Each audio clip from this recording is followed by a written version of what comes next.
Good morning. Today is Friday, May 23rd. I'm Corva Coleman from NPR News, and here are today's top stories. The Department of Homeland Security says it's revoking Harvard's ability to enroll international students. From member station GBH in Boston, Kirk Carapezza reports it's a significant escalation in the White House's feud with the university.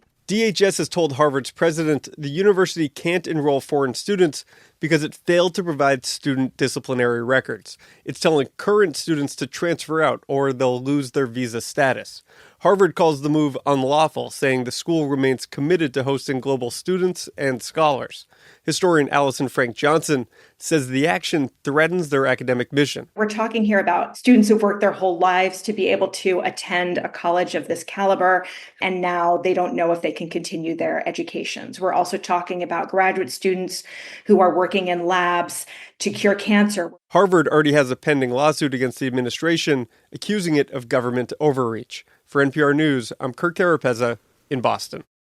President Trump is making a new tariff threat. Writing online this morning, Trump warned big tech company Apple he will impose at least a 25% tariff on all iPhones sold in the U.S. That is, unless the iPhones are manufactured and built in the U.S. and, quote, not in India or anyplace else. Trump is making an additional tariff threat. Again, writing online, Trump says he'll impose a 50% tariff on the European Union. He claims the U.S. has a trade deficit with the EU of hundreds of millions of dollars. He says unless that changes, the tariff will take effect June 1st. The U.S. Supreme Court has given President Trump the power to fire key federal agency leaders. NPR's Nina Totenberg reports the Supreme Court vote was 6-3, with the court's liberals in angry dissent. While the court's two-page order is technically temporary, its language is pretty final. For instance, it carves out the Federal Reserve Board as different, knowing that the idea of enabling the president to fire Federal Reserve Board members has repeatedly spooked the markets. The court majority thus made a point of saying that the Fed is different and is insulated from at-will firing. Writing for the three dissenters, Justice Kagan blasted the majority for taking the extraordinary step of overturning a nearly century-old precedent, quote, by fiat, without full briefing and arguments.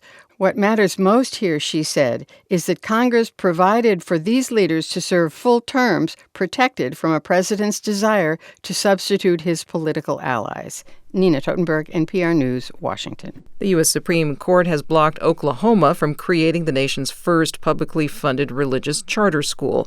The Supreme Court's tie vote meant a decision by Oklahoma's highest court stays in place, barring the charter school.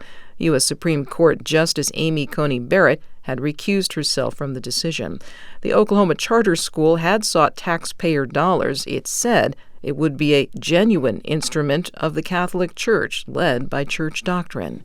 Activist Mahmoud Khalil has asked a U.S. immigration judge for asylum. The Trump administration is trying to deport Khalil over his pro-Palestinian activism at Columbia University. NPR's Adrian Florido reports Khalil says he fears the state of Israel could kill him if he is deported. Khalil testified in a courtroom at the Louisiana Detention Center where he's been locked up since ICE agents arrested him in early March. He said that since President Trump accused him, falsely he says, of supporting Hamas terrorism, he's had a target on his back. He told the judge that if he's deported to the Middle East, he fears Israeli agents could assassinate, kidnap, or torture him because he's become a high-profile Palestinian critic of Israel. His wife brought their 1-month-old son from New York so Khalil could meet him. Each time the baby cooed inside the courtroom, Khalil looked over and smiled. The immigration judge will rule on asylum next month. A different federal judge is also weighing whether to free Khalil while he fights his deportation. Adrian Florido, NPR News. Federal authorities have filed first-degree murder charges against the suspect accused of killing two Israeli embassy staffers. Yaron Lashinsky and Sarah Milgram were shot and killed outside a Jewish museum in Washington, D.C. as they left an event. Milgram grew up in a Kansas City, Kansas suburb. From member station KCUR, Salisa Kalakal reports on how Milgram's family is remembering her. Milgram, who was 26, grew up in Prairie Village, Kansas. Her father, Robert Milgram, told KCUR he thinks education is important to stopping these acts of violence. Many different people living in the U.S. There's no reason to hate one another. This hate cannot divide us. We need to overcome it. The temple where Sarah worshipped said in a statement that her commitment to Judaism was deeply personal and described her as a radiant presence. For NPR News, I'm Salisa Kalakal in Kansas City.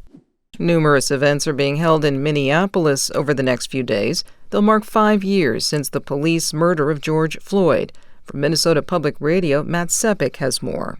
George Floyd, a 46-year-old black man, died in 2020 after a white police officer kneeled on his neck and back for more than 9 minutes. The killing, captured on video, sparked a worldwide racial justice movement. Events to honor Floyd and the movement include concerts, a street festival, art exhibits, and a candlelight vigil. Matt Sepik reporting. Former Minneapolis police officer Derek Chauvin was sentenced to decades behind bars after being convicted on federal and state charges, including second-degree murder. Chauvin is currently being held at a federal prison in Texas. The Trump administration plans to stop minting pennies. NPR's Scott Horsley reports the federal government has been losing money on the 1-cent coins because each penny costs nearly 4 cents to make. The phase-out is expected to save the government about $56 million a year in reduced material cost. Pennies will remain legal tender, which is good since there are about 114 billion of them floating around out there. Most don't really circulate, though. Instead, they gather dust in dresser-top change jars and forgotten pants pockets. The phase-out of the penny may force businesses to round prices up or down to the nearest nickel. That's less of a hassle, though, now that customers pay cash for fewer than 1 in 5 transactions. Scott Horsley, NPR News, Washington. Federal authorities say 6 people were aboard a private plane that crashed into a military neighborhood in San Diego yesterday before dawn. A music agency says 3 of its employees were aboard and died in the crash. The fate of the other 3 hasn't been disclosed, but no survivors have been discovered.